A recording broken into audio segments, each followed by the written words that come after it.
Ang paglalakbay ni Pepe sa kabila ng bahaghari. Sa isang maliit na baryo, may isang batang ang pangalan ay Pepe. Siya ay isang masayahing bata na mahilig maglaro sa labas ng kanilang bahay.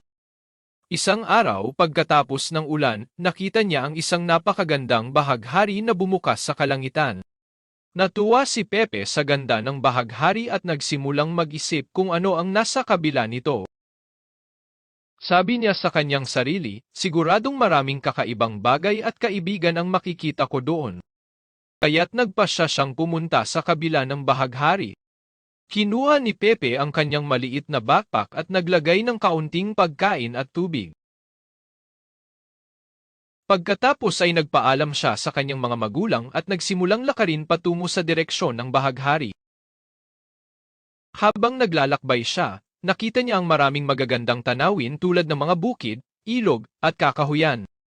Habang naglalakbay, nakilala ni Pepe ang mga kaibigang hayop. Mayroong isang maliit na kuneho na tumulong sa kanya na hanapin ang tamang landas. Isang ibon na kumanta ng magagandang kanta para sa kanya.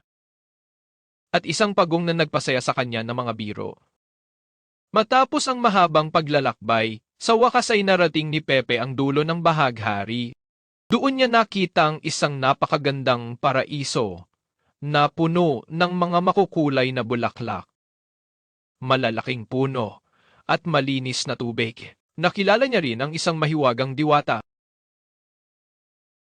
na nagbigay sa kanya ng isang maliit na regalo, isang maliit na kristal na kumikislap-kislap. Nagpasya si Pepe na umuwi na upang ipakita ang kanyang regalo sa kanyang mga magulang at ibahagi ang kanyang mga kwento sa kanyang mga kaibigan. Bumalik siya sa kanyang baryo ng masaya at puno ng mga alaala ng kanyang kahangahangang paglalakbay. Mula noon, tuwing may baghari, alam ni Pepe na may mga magagandang bagay na naghihintay sa kabila nito.